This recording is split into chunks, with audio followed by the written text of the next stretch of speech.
Hi Year 9, so today I am here to talk to you about taking an FCSE course in a foreign language. So, the topics in the FCSE course are split into 4. They are My World, Holidays and Leisure, Lifestyle and My Community. So if you've already heard me talk about the GCSE in French and Spanish, you can see that the topics are quite similar. They're just split into 4 instead of 3. And they're quite broad and you study lots and lots of different things within those 4 topics.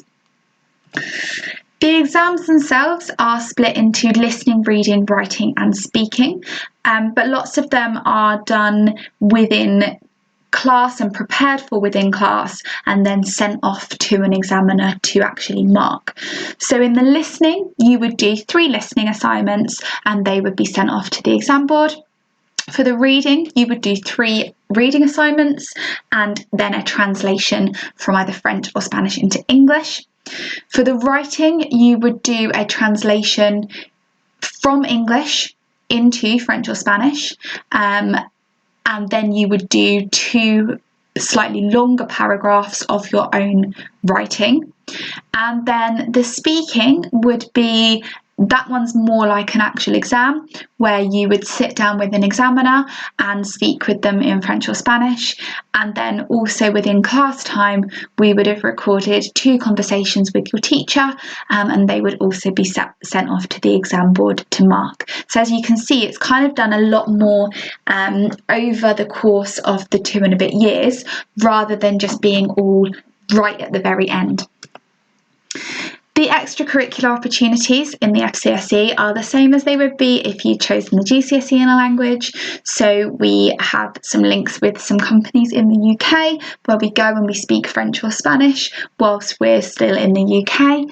We've got our pen pal schools, the one we've already got set up with the Spanish school and the one that we are just getting set up with our French school. There's the Language Leader Club that some of you might already be involved in, and then at the moment, they're not going ahead because of COVID, but hopefully trips to France and Spain in the future, or just your own holidays and trips to France and Spain that you might go on with your families. And then an FCSE in languages can still lead you to the same places that a GCSE could. You might decide at the end of the FCSE when you're 16 that actually you now really feel ready to do the GCSE, and you might go on to complete that when you're a little bit older.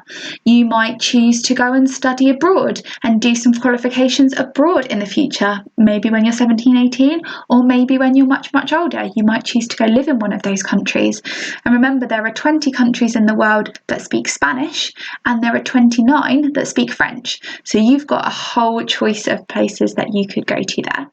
You could go and get a job in any of those countries, or you could carry on living and working in the UK, and you might choose to go on to do languages much, much further and work in translation.